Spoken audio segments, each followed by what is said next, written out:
in Spokane, but from Inchland is where most of my family is. However, I find that I'm related to even John in Keller.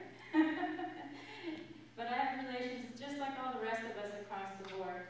And one of the things that has been brought up to me is counsel. You know, my hat's off to you guys. I understand that you guys have a really, really tough time and the decisions that you have to make at that table. And the respect that you require at that table. But we as tribal members, is what I'm seeing come across the board from all the meetings that I've attended, is we the tribal members have to live with those decisions. We're the ones that have the direct impact as well, whether we're here on the reservation or off the reservation. And then there are quite a few decisions that we question, and we don't get answers.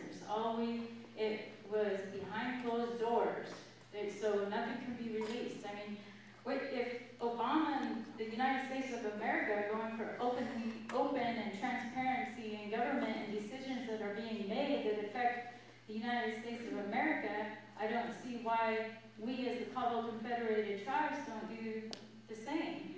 And that's why I've actually participated from these meetings from start to finish, because I don't understand some of the rhyme or reason or maybe even madness behind some of these decisions that are made. And neither do the rest of us people. And I think by us coming here today and all the people that I've seen travel from Spokane to Inchland over to the OMAC meeting, I've seen several faces that have been to all of these meetings, and not just because we want to go sit in on a meeting and have a big old bitch session. I'm sorry for cussing too, this is being recorded, but we want to have several things. We want to always conduct ourselves professionally and respectfully. That's on both ends, from our tribal leadership on down. I mean, we're accused of having attitudes and things like that, but attitude is a reflection of leadership.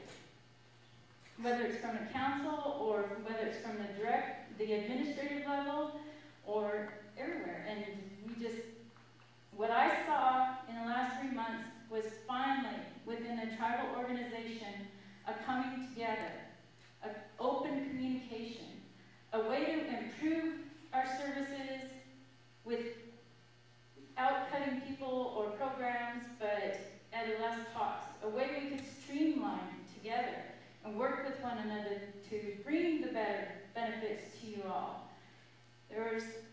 We have rights and members, and when we did, and I wasn't the one who brought this up, but we printed off the organizational chart on the website, all of you which knows is public information, and no disrespect to any council people, but it's the tribal memberships that are actually the boss. We're the ones who should be helping you to make the decisions, make good decisions, quality decisions, business decisions. You have your directors, you have your managers, you have right down to your office assistants. They're all working anywhere from 2, 3, 4 different jobs because of the lack of finances and the current situation that the tribe might be in. But they're there. I've seen so many dedicated people and people by just showing up to these meetings that we want change. We want a change for the better of the whole, which is all of the Cabo tribal membership, whether on or off the reservation. We want to address recent concerns about actions and dealings, because we, the membership, want to hear it. We don't want to hear, oh, that was a closed door, so there's no answers to why these certain decisions were made. And open and transparency. I think that's only fair. I'm not the cultural expert. I appreciate the elders that have come to these meetings because I've learned so much from them, and Albert and Ernie, and that this is not the way that our people used to make decisions or govern themselves. So those are some of the changes that we want to see. We want to see that the CPC addresses why and how its present governmental structure is meeting the needs of the membership. Are they meeting the needs of the membership? What evidence do we have to that if we're looking at such a financial downfall here? And how do we change that. We want to see the CPC needs to address why and how its governmental structure is, or whether its constitutionally mandated structure is still meeting the needs of the membership. Currently, the tribes do not have a governmental structure that will bring us success. We haven't seen a lot of success. If somebody can tell me some examples, I'm more than open to listening. We're tired of failing, and we want to see something else. Like what successful people and organizations do, whether they're tribal or corporate America or whatever. Maybe we should be looking into those. It's just across the board. That's what we're looking at. And what we've come to find out is, through all of these meetings, that the tribal membership evidently want to change, because this is probably the second biggest one I've seen. OMAC was 150 to 200 people over at the I can't remember what that place we met at was. The courtyard. But it was very impressive. And one of the examples that I just wanted to share is my husband, who smoked Marchand. Could be a very opinionated old man, but I learned quite a bit from him. And he brought up at the Sinai's Arrow Lakes meeting, which was in Inchelium just last weekend, the Saturday before the Inchelium tribal membership meeting. And I couldn't fathom or even understand why we were all tribal members in that room, and yet there was a group of Sinai's on this side and a group of Sinai's on that side, and they were fighting. They were literally yelling at each other across the room. And this was the first meeting I'd been involved in, and I asked my husband, I said, we're all the same people. Are we or are we not?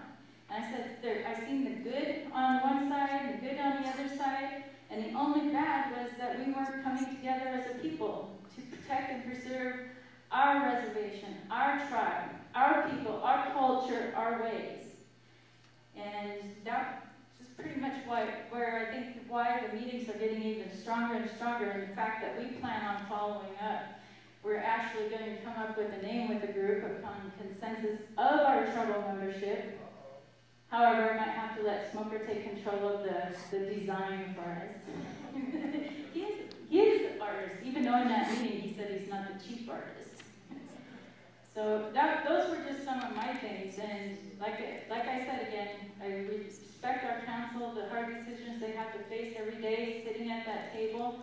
I know it's no joyride or a picnic to go to, but the only one thing I ask is that they realize that we have to live with those decisions. So I welcome anybody else to come up and speak. I've seen a lot of you here at our other meetings, and you had some really good points. And that was another thing I have to brag on. Our tribal membership is so awesome. You guys are just awesome. Not one meeting has ever gotten out of control. You guys have shared some awesome ideas, and this is not going to stop. I mean, we're already planning follow-up meetings in each district. We want to be strategic in our moves. We can all come together.